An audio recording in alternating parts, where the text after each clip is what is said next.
Okay, a big warm welcome to all of you. Thank you. It's an absolute sort of honor to be here with each one of you. Would love to know your stories. So, in creative fields, the phrase multidisciplinary, however cliched it may be, really creates a world of opportunities. And I think in this particular case, it's created a multitude of opportunities. The lines are blurred, and that's what defines the reality of the design world today. Having had my own personal journey, with a background in architecture and then moving on to content and communications instead, this theme is really very close to my heart. Most designers today, even though from diverse design backgrounds, are exploring art, interiors, lighting, furniture, sculpture, everything. Some go through a formal training before making that shift, while others just start. while others just start. while others just start. Just start.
I think for me as a graphic designer, going into products was a much bigger leap. And I think that the first, I think, 2 decades of my practice was primarily graphic design and branding. So that is what I'm primarily known as. But I think that once you establish credibility and become really good at your design discipline, whatever it may be, as an architect or a graphic designer, I think it becomes easier, and I say this as a brand person, it becomes easier to segue into allied or parallel practices because you've established yourself as a worthy designer and really good at what you do. So when you go from, say, graphic design to product design, in my case, I think that it's been not that difficult. Also, I have to say that I have age on my side. When you've crossed 50, you really don't care that much about what people perceive, and you just do what feels right for you at that time. So I think that this journey into a different design profession now, while doing graphics as well, at this stage, I'm doing what feels really right at the gut and feels good to me. And so I just feel like I've spent 2 decades building the brand, and now this one will feed off that, And to what you said about how your interior architecture practice informs products, I think that's very much the case with the way I approach it as well. I think it's a symbiotic relationship between the two. Which is why I don't know how I do it, but I am living in 2 worlds at the same time, and I love it, So Which is the fun part of it. yeah, I love it. Yeah. So for me, branding has been a bit easier because industrial design actually encompasses everything. I look at architecture the same way I look at product design. My thesis was about circular economy and modular architecture and flexibility, because architecture is one field which wastes a lot of materials and the energy that's gone in, but no one questions it. We change the interiors, we change the building, but it's the materials are it just goes into the dump. So for me, architecture is just like product design. I believe at least it should be like product design. So like you say, like everyone's telling, they both feed off each other. So you have a lot of this feedback from product design that architecture can take. Obviously, when you do architecture, you're dealing with individual clients, and these are specialized projects.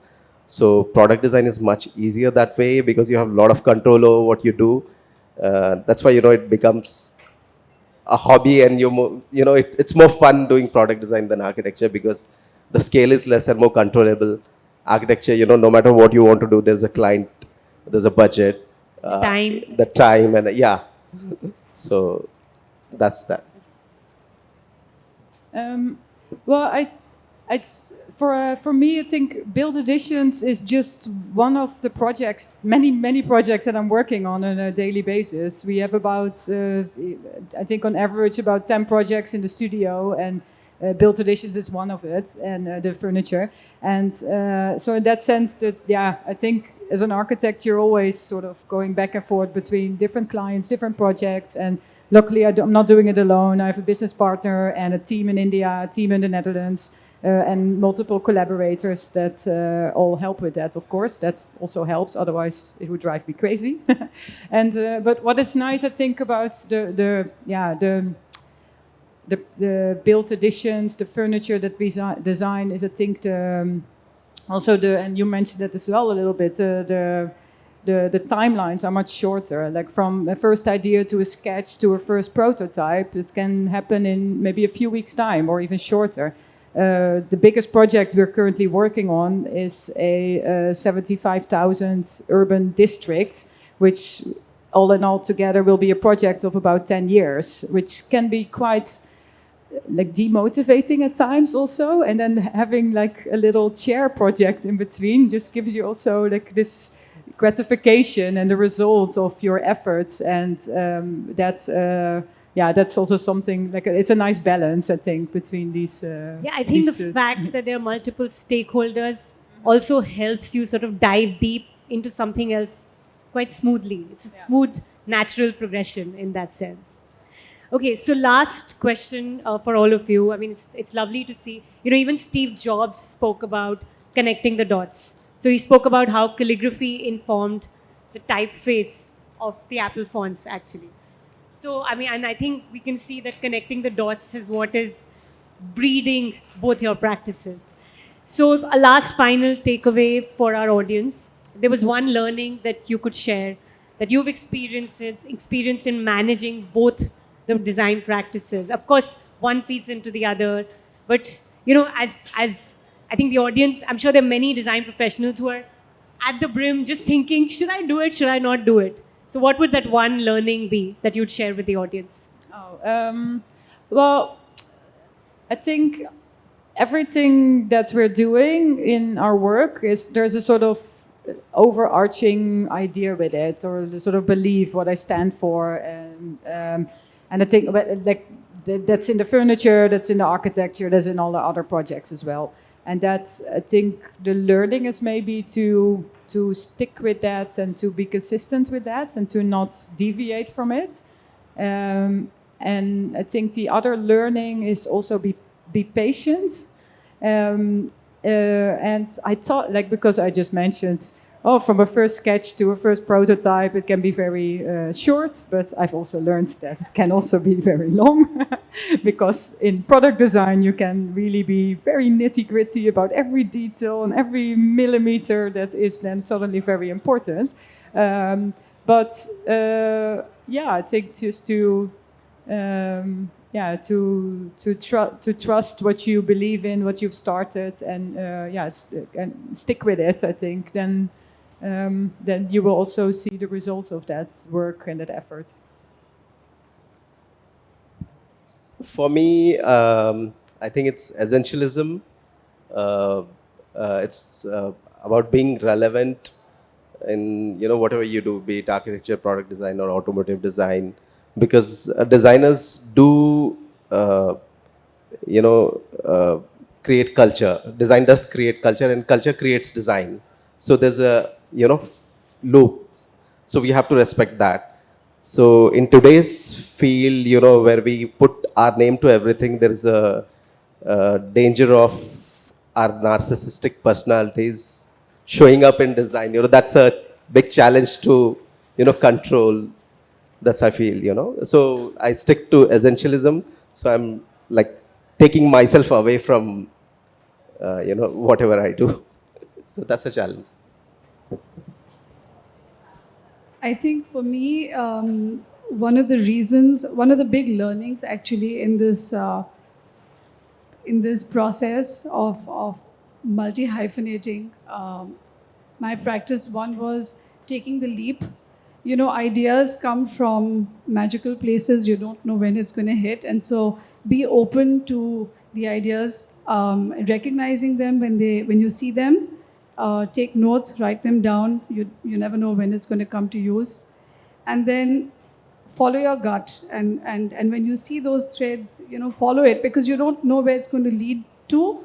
It may work, it may not work, but you've got to take that chance. So that's one big learning, to be open to seeing the ideas when they strike.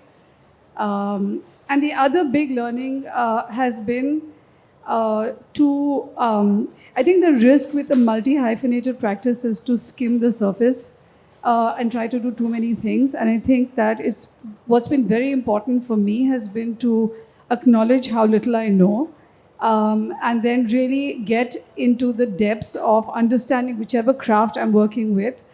I've had, met some really generous people who've shared their knowledge with me. And that's enabled me to be able to take that leap and get into a different space, whether it's hand-knotted carpets or whether it's wood carving. I don't know any of it. And I acknowledge that. So I think to acknowledge what you don't know and to ask for help, because people are there to share knowledge, and then really get into the depths of it. Otherwise, I feel like you're just skimming the surface. So I think these would be my two learnings. Thank you. Super useful. Mahesh, yes. In terms of advice, I advise myself every day, literally. There's a learning curve every day as well. But I think one thing comes to my mind is don't look at what other people are doing. Don't look at the trends. If you really want to be true to yourself and true to what you produce, stick around, identify if it belongs to you, and then put it across, because it can be easily demotivating you by looking at others that, oh, mine is not standing out, mine will not work, and it'll be a very mental thing, unnecessary. So keep a blind eye and then start from zero and make it to the hero. Wonderful. Start last words. Yes, To please. add a bit to that, so like Tanya was telling, there's this intuition that we have as a strength that we have cultivated through our journey. That's something which we can't, deny, because like you were telling about carpets, new clients, new disciplines in working. We don't know, but that's. I think the intuition helps us get to that point, in the journey. Follow your gut. Absolutely. I think thank you. This has been very, very useful. We may have room for one question if anybody wants to ask. Okay, I think the takeaways are already great. Thank you. I think the takeaways are already there. Thank you so much. This was super interesting. Thank you.